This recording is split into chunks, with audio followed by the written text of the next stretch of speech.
All dreams considered. All dreams considered. All dreams considered. All right, once again, here I am with Rebekah, one of the driving forces behind the Celtic Fair that we're having here in Hillsboro. Hillsboro, right? Yeah, Hillsboro, okay. And so, I was asking you earlier, what's the driving force? How did this come to be? Well, it started out as a fundraiser for a women's Celtic cultural group. I was leading, not leading, but we were meeting in the Hillsboro area, and we worked a lot with just local groups, like the All Irish Cultural Association and things like that, and just historical groups and stuff like that. And so we were just looking for ways to raise some money because it was all like nonprofit stuff. And so I love going to these events, and I just decided to start my own because I know for a fact how badly they can be run and how unorganized and how difficult it can be for patrons to come and enjoy the fair. So we just decided to do one where we, very modest. It was originally in the Sherwood area, and it was like less than half this size. It was tiny. I mean, we maybe had 20 vendors. It was very small, and it rained all day. And it was because it was in October, but it was at the Magnus Tree Farm, which is this gorgeous, forest. It's a magical forest. And we were like, you know what, we're going to do it anyway. We got up there, and people showed up, and we just huddled under the shelters and the tents, and we just had a blast. We played music, and we sang together, and we ate together, and we had so much fun. And it was a small crowd, but it was just so fun. And we're like, okay, how can we expand? And we needed a different venue, so we came to Chute Park this second year, and we have been here expanding and growing in this space for 7 years now. Nice. So, yeah, it's been a little wild. I think maybe it was a personal project of mine just because I enjoyed this atmosphere so much, and I wanted to create one for myself. Yes. It's so fun seeing all the costumes and all the ways, like you mentioned that there was a time traveler today. Yes, we had our first Trekkie Star Trek time traveler who ended up here in our medieval fair. It started out just as a Renaissance fair, and then it evolved into a fantasy fair. So it's Celtic Fantasy Faire Portland, Yeah. But it celebrates all things Celtic culture, and then we decided we're celebrating all cultures. It was really important for us to have inclusion and diversity in our fair, and to have, kind of an outlet for anyone and everyone to come and just be kind of separate from the world and wear their fun garb and just enjoy supporting local vendors and local, food, eating local, from food trucks or, all of our local vendors, and then our bands and performance artists. It's been an amazing coming together for the community. And it's completely free because it's run on donations. Right. That's so nice. It's great. Yeah. We are the only one in this area that is admission free. So we make money with donations, raffles, vendor fees. We don't have any sponsors because we don't really want to sell out to sponsors. We really want to be in control of our own fair. Right. So. Yeah, and the just the atmosphere is amazing. People are genuinely happy to be here. I see so many smiles. They're so cool. We have a lot of the people we see every year, same people every year, and they're so much fun, and I love seeing familiar faces. It's a blast. Yeah. How do you find all these vendors? The first couple years we had to go headhunt at other run fairs. We had to go hand out flyers, talk to people, and get them to trust us that we could bring enough people to make it worth their while to vend at our event. They don't want to get here and then have nobody show up. Right. So, and the second year that we came, the vendors did phenomenally well. People just wanted this, and they just showed up. And every year it has grown, and it's grown by the thousands. So this year's definitely been like the biggest event we've ever had. Yeah, and perfect weather. How did you manage that? A lot of praying to the many weather deities. Because it was supposed to be incredibly hot today. Yeah. And then it seemed like it might even rain. Actually, it was Sprinkling this morning. Yeah. Yep. It was beautiful. Yeah, it's perfect. It ended up so we couldn't have asked for better weather. All the fairs, the Ren fairs in the area have had weather that's been 96 and over almost every weekend. Last couple, I mean, people are still going because they want this, but we ended up having the perfect day. Yes. Here's a word from our sponsor at Inner Oasis. Welcome to Inner Oasis Mind, Body, Spirit. We're in the heart of historic downtown McMinnville, and we offer you inspiration, tools, and gifts for the soul. I think that this is something that we need a lot more of in the world in general. Like places for people to dress up and be someone else and to be among like-minded folk that are appreciative of people being unique. Well, your garb, a lot of the time, your Ren Fair stuff, your Fantasy Fair stuff, it's art. It's wearable art. Somebody made this. I was going to ask you about your headdress in a minute. Yeah. Shandine over at Morgan's Mantle, one of our amazing vendors, she is an amazing craftsman, just artist, and she makes the headpieces, but she also makes drinking horns that are etched with beautiful Celtic designs. I mean, so a lot of the Vikings and pirates go and get their drinking horns, so she's just so talented. Blows my mind. So what are some of the other vendors that you can talk about? I know that you have way too many to talk about all of them, so please forgive us for not mentioning everyone. Yes. But we have a lot of people who have been with us since the beginning for all 6 years. The crowd favorite and one of my personal favorites is Granny Fee's shortbread. She is here every year, rain or shine, and her homemade shortbread is unlike anything you have ever had. Oh wow, so she's the Scottish shortbread, right? Yes. Yeah, and it's a very traditional recipe, although now she has gluten-free and vegan options.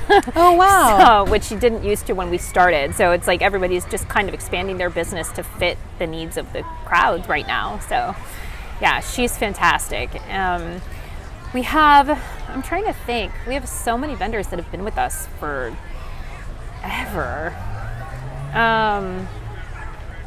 Well, I also noticed that you have lots of entertainment. Yes. Surprisingly enough, a lot of the entertainment we have ended up with, they've reached out to us because they heard about our event and were like, can we perform here? They're all volunteers. We do offer an honorarium to some of the bands, but for the most part, they are all, I'm going to sneeze. They're all volunteers. Okay. Allergies. So they come and volunteer their time, and a lot of them, they have a following because they're seen at a lot of the other run fairs and stuff. So they bring a nice draw. People love watching the entertainment. Mm-hmm. And there were some belly dancers here. Interstar Arts Belly Dance. They are the sweetest ladies. I just love them, and they're so talented. They do the veil dancing and the dancing with the swords. Oh wow! The sword dancing. They're amazing.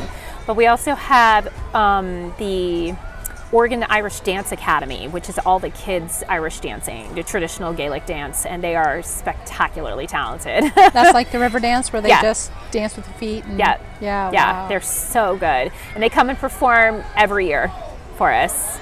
But then we also have the Renaissance bands, which are like Los Griots and the Sherwood Singers, and the Sherwood Singers do a lot of like medieval like canticles and like old rounds and really cool Elizabethan music, and it's just so fun. I mean, you're going to hear stuff and see stuff here that you wouldn't anywhere else. Right. And so did you have one during COVID, or you had to take a year off? We took a year off. Okay, like everybody else. Yeah.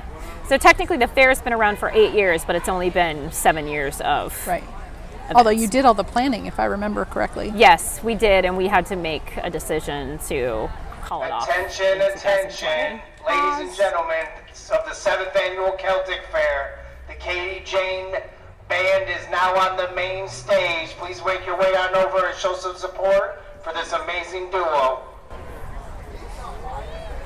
They're so good, the Katie Jane Band. Oh my God. Yeah. So, how do you see this expanding next year? Because you have record turnout this year. The food is, there's a lot of more food than there was last year, I noticed. And I feel like we still need more. Right. The lines are long and we still need more. It's kind of a circus over there. I mean, it's a good problem to have, but we need more. We are looking at expanding to a 2-day event, which would help kind of cut down on all the traffic and the wait times for sure. Right. I think everybody comes for one day because they feel like it's just one day, right. you know. So,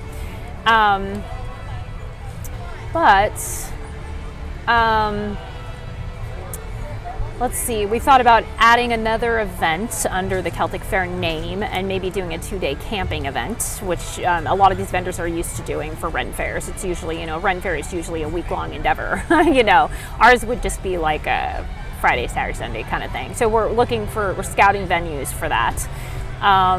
We have a couple of other events that we do, but we're looking to figure out how to crowd manage.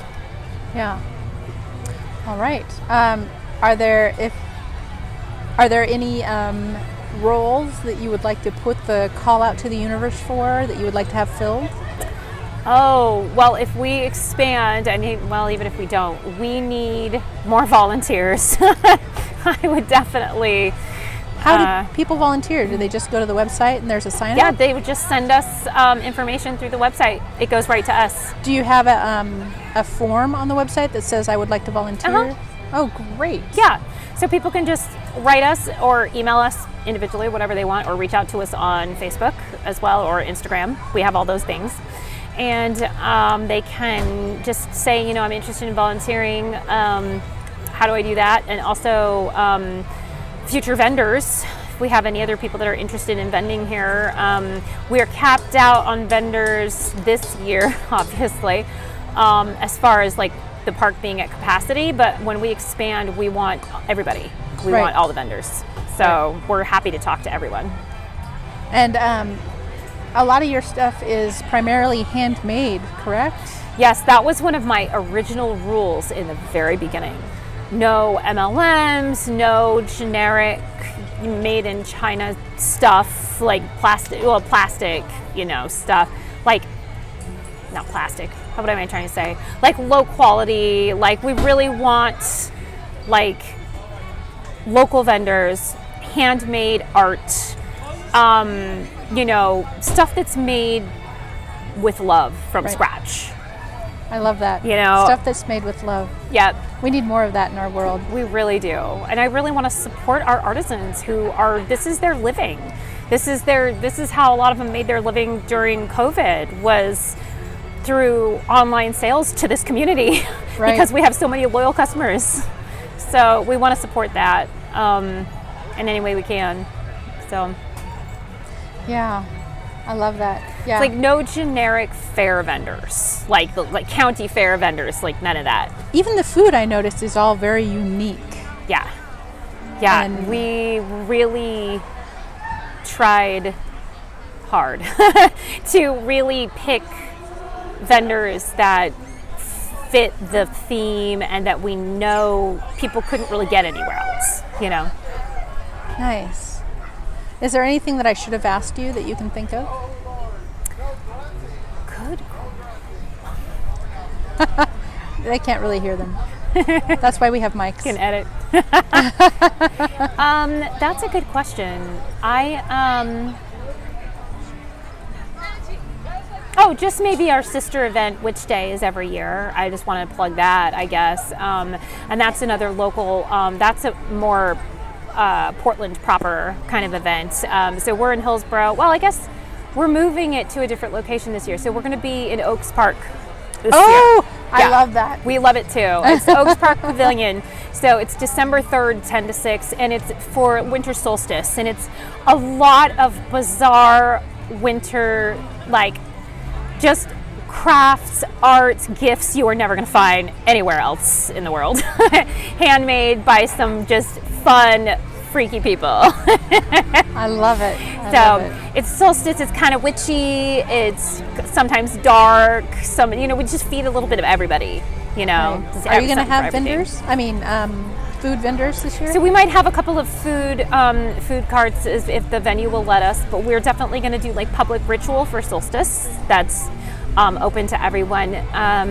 This one, the Witch Day one, we use as more of a fundraiser to fund this big event. So it's like a $5 ticket to get in just for people. So this one we are so committed to keeping free to people, and we're the only one that is free in the area, and we really don't want to have to charge if we don't have to. It gets expensive to take a lot of your family to a Ren fair. Right, especially with little kids and and the magic of this. Yeah. So many children I've seen have just been enthralled by the magic. And being allowed to be magical. Oh, they have to go see our mermaids. We have Grandmother Orchid, who is this lovely mermaid who sits and tells stories and brings little fun crafts for the kiddos, and the kids can come and do it totally free. I love it. Okay, and so call for volunteers, and sounds like just everybody come see the fair or Witch Day. Yeah, fair, Witch Day, and keep your eyes open for new events because we're just going to keep expanding. So. Right. Well, and I also at some point want to talk about your other events, but we're not going to talk about that on this one. Yeah. We do a lot of events under the umbrella. Yes. Theater events. Yeah. Performance art, we'll call it that. Yeah, performance art. I love that. Yep. All right. Well, thank you so much for your time today. And thank you for taking some time out to sit with me. Thank you. I love this. I'm so happy to see you here. I'm so glad to be here. And thank you, Rebekah. Yeah. All dreams considered. All dreams considered. All dreams considered.